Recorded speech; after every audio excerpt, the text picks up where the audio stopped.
Assalamualaikum warahmatullahi wabarakatuh. Hari ini Waalaikumsalam. eh, hari ini di pembelajaran daring yaitu kita tentang desain produk. Ya, desain produk atau desain produk-produk lainnya. Nah, minggu lalu masih tentang budidaya, ya budidaya tanaman. Nah, kalian juga sudah mengetahui jenis-jenis media tanamnya. Jenis-jenis media tanamnya itu ada media organik dan media anorganik. Ya, apa saja media organiknya? Berarti media yang berasal dari makhluk hidup.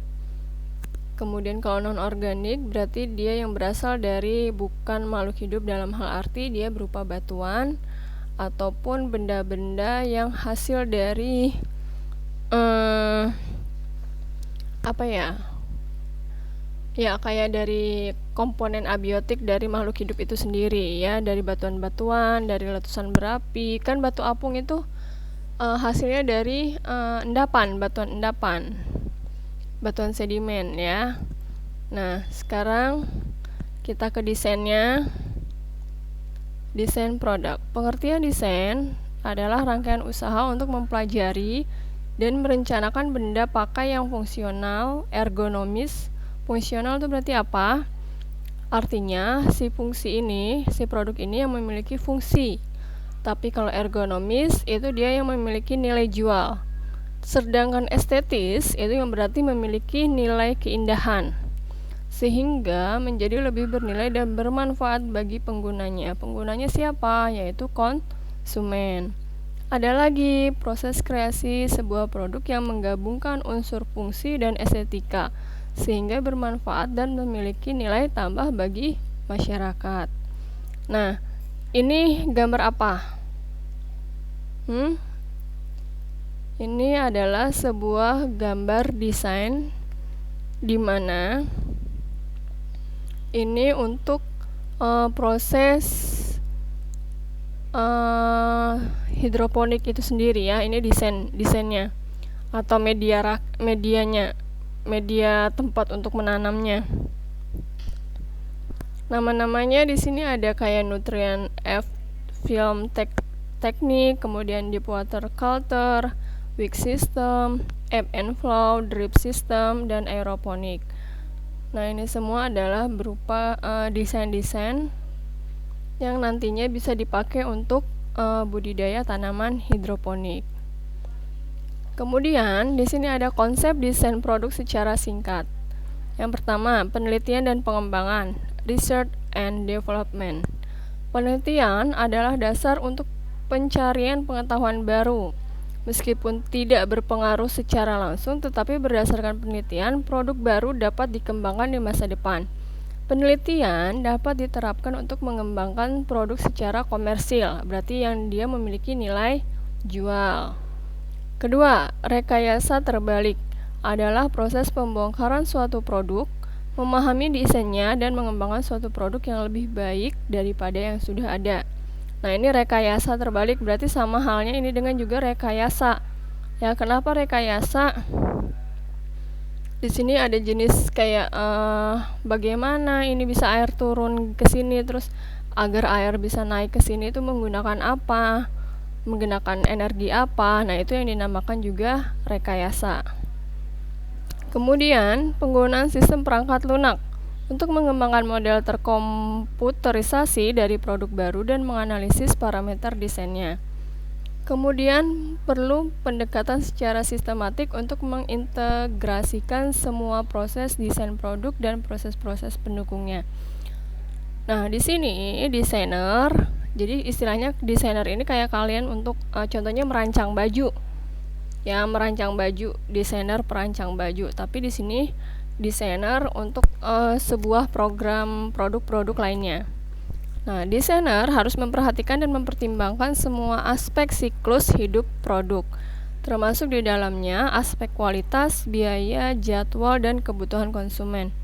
Untuk itu, perlu adanya pengembangan konsep pasar, desain produk, pengembangan proses, pembuatan pemilihan, dan pengaturan bahan untuk desain baru yang dilakukan oleh tim berbeda pada saat yang sama.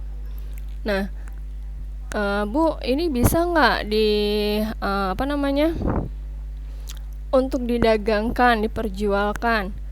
Bisa, kan orang juga butuh yang namanya rangkaian. Nah, ini juga bisa, dia memiliki nilai jual, nilai komersil gitu. Nah, jadi nanti tergantung si konsumennya, dia mau desain yang seperti apa gitu. Terus kayak arsitek. Nah, arsitek itu dia menggambar sebuah desain rumah, ya kan, desain rumah. Terus kamu juga apalagi jurusan itu harus pintar ngegambar, entah itu ngegambar komik atau ngegambar sebuah animasi, ya. Terus sebuah animasi atau tulisan yang bisa ditempel di baju, ya, yang bisa kalian tulis di baju, itu juga bisa. Nah, itu ya. Kemudian di sini ada jenis-jenis desain produk, ada 2, yaitu membuat desain produk yang benar-benar baru dengan rancangan dan prototipe baru yang belum pernah ada sebelumnya. Berdasarkan penelitian dilakukan inovasi untuk memasukkan desain produk baru yang kreatif. Kemudian memodifikasi atau mengembangkan desain produk yang sudah ada. Nah, ini fungsi desain. Sebagai identitas, menjadi pelindung, menambah nilai jual. Next, manfaat desain. Manfaat desain antara lain bisa meningkatkan kinerja, efisiensi, dan nilai produk, serta dapat mengurangi biaya dan resiko bagi bisnis kita, ya. Dengan desain, produk dan jasa yang kreatif dan inovasi akan membuatnya lebih menarik dan unik bagi konsumen dan meningkatkan jangkauan produk jasa di pasaran. Kemudian, desain produk dan jasa yang cermat atau yang pintar juga dapat membantu Anda mengurangi biaya produksi. Nah, dengan tadi tuh yang gambar ini, ya, ini teknik budidaya hidroponik. Agar tidak terlalu banyak biaya, kita harus pakai apa ya? Oh, net potnya kita pakai aqua gelas aja. Oh, nggak usah pakai paralon, pakai botol bekas pun jadi. Tuh ya, pakai ember pun jadi. Gitu. Nah, itu namanya ya. Kemudian tadi ini desain produknya jasa kreatif sehingga dapat meningkatkan penjualan, mempercepat. Kemudian desain produk dan jasa bisa mengurangi biaya, mengoptimalkan penggunaan bahan, nih yang tadi yang Ibu jelasin, dan meminimalkan pemborosan. Dalam rancangan produk yang berupa jasa merupakan tantangan tersendiri karena jasa umumnya mempunyai karakteristik unik.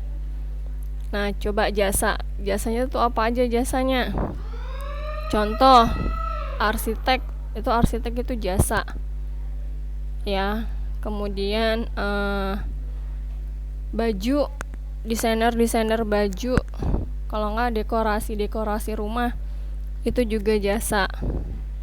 Kemudian desain produk yang berupa jasa merupakan jasa perusahaan untuk memberikan pelayanan yang terbaik bagi konsumen dengan cara meminimalkan tingkat komplain untuk diantisipasi oleh perusahaan secara maksimal. Nah, ini contoh desain produknya. Ini istilahnya gambar untuk menaruh peralatan, ya, alat tulis, buku-buku gitu. Nah, ini contohnya. Nah, ini tugas individunya, buatlah tugas desain produk rakitan untuk budidaya tanaman hidroponik beserta alat filternya. Ya, alat filternya. Dengan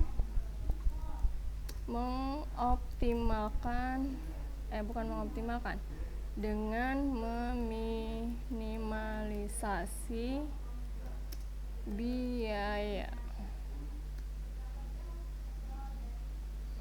Oke.